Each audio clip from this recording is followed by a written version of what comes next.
Hi, and welcome. I'm Susan Blaine. I'm here with Tosha Rhodenizer. She's the CEO of the RA Center.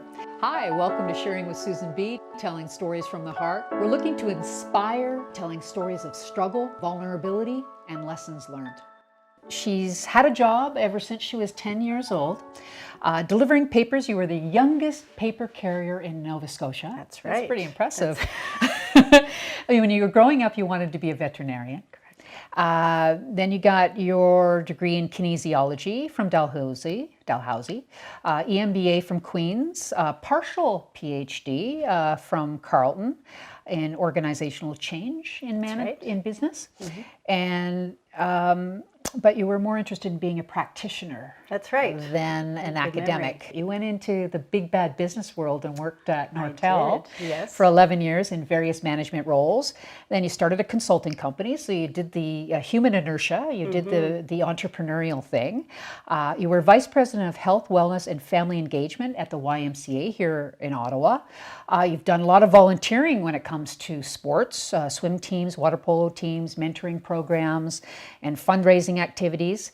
Now you've got a really cool gig, I think so. A big gig. You're 4.5 years into a huge project at the RA Center. So tell us about it.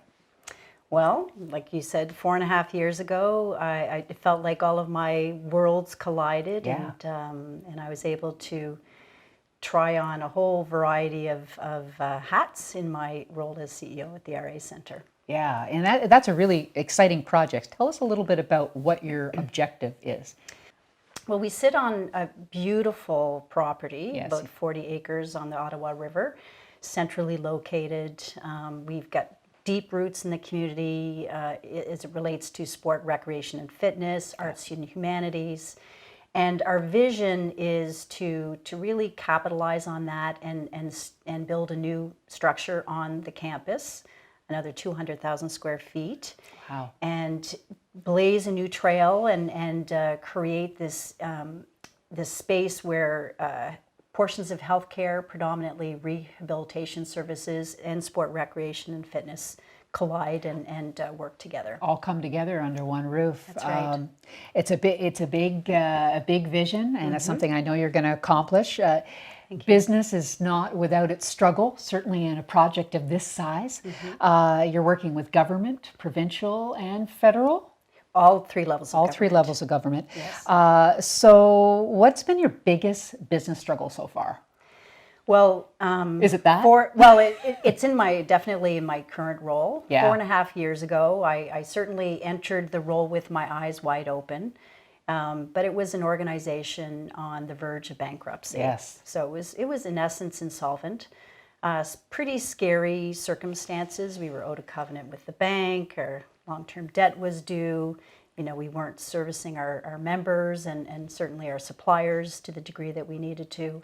You would like a challenge. Well, and actually that's one of the reasons that attracted me to the role is there was a lot of opportunity to do some good and to be part of the saving of this amazing organization. And so, that when you over time get to that deep of a pit in an organization, there are very few levers available to you to get your, to right the ship. So we couldn't spend our way out of it. We couldn't borrow our way out of it. Wow. It really was a situation where as a collective, we had to, improve the financial performance of the organization by turning it around in the order of $1 million in that first year, which we were successful in doing. Congratulations. So, well, thank you. Yay, that was a big win, right? It was a big win. Well, and it kept the organization alive. Yeah.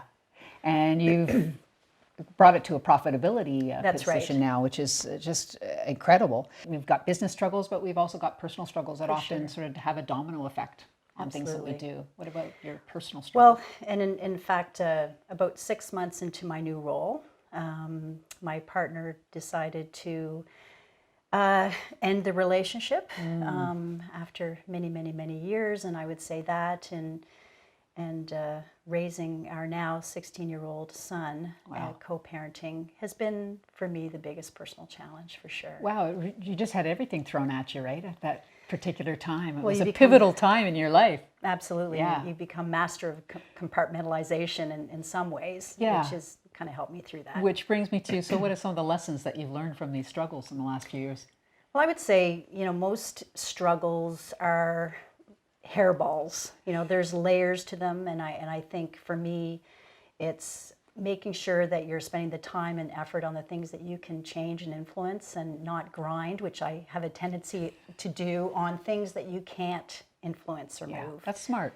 And so that's certainly one thing. And then I would also say that no matter how difficult things get or how emotionally charged situations become, it's important to act with integrity and the value set that you have, and that sometimes for me meant having my perspectives checked by those around me. And how fortunate am I? If that's the toughest thing that I've had to struggle through, I'm pretty fortunate, actually. Yeah. And sometimes it's easy to get bogged down in negative thinking. For sure. Especially, you took on this huge project which was rock bottom, broken almost. Yeah. And then, your personal relationship, crumbles. Yeah.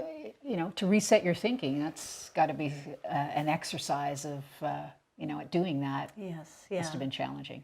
Well, it's just focus on where you can move the meter a little bit, or the needle a little bit, and making sure that, in all of those decisions that, my son is the center of those things. Yeah. He's 16 now. 16. Yeah, that's a fun age, eh? What advice would you give to your younger self, Tosha? Well, I had the fortune of hearing Barack Obama speak just recently, and there was something that he said that really resonated with me, and it's, don't spend a lot of time and energy thinking about what you want to do. Spend the time and energy thinking about who you want to be. And I think that for me really struck a chord. Yeah. I believe personally that kids today are required to make decisions far too early in their school year or school career, if you will, in terms of where they want to go and what they want to do. And I think the advice would be just to keep as many doors open for as long as you possibly can, and be mindful of when you are closing doors. Yeah, and explore what you're curious about. For sure. Don't lock into anything. Yeah, and finding out what you hate doing or what you don't enjoy doing is as valuable, if not more valuable, about what you want to do. Absolutely, absolutely. Very important. How about some rapid fire questions? Sure. And some fun things about Tosha. Who's your favorite superhero? I would say Xena, Princess Warrior. Oh, I haven't heard that one in a long time. I'm sure that may age me a little bit. Me too. That's a good one. A favorite food indulgence? Sadly for me, it's salt and vinegar chips. Oh. Those are my favorite things to do. Someone you admire? I would say, I've thought a little bit about this, and Sarah McLachlan, who is a exceptionally talented musician. She's a maritimer. Yeah. She is a trailblazer and really promoting women in the industry, and she digs in deep into areas that she cares deeply about. And she's got a beautiful voice. Well, something not too many people know about you. Well, in a similar theme, I love music.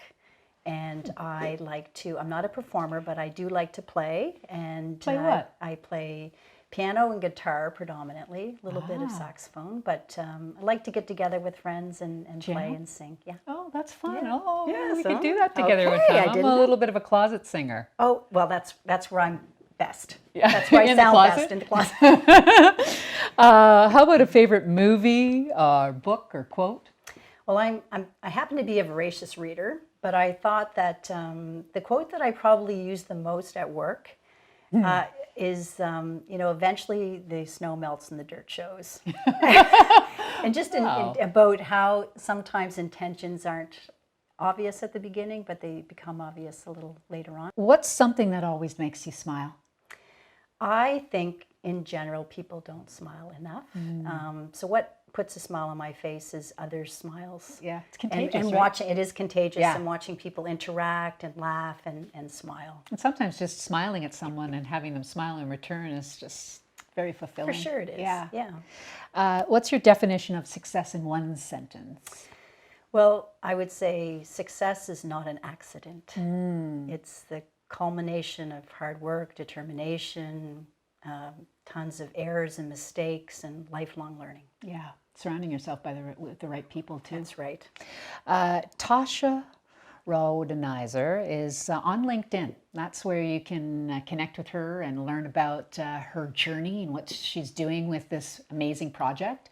And racenter.com is where you can learn about their progress. And it's probably about another 4.5 years before you might reach the peak of the mountain, but we'll keep tabs on you and see how you're doing. And thanks so much for joining us here. Thank you for the sharing. invitation. Yeah, that's lovely. Thank you so much.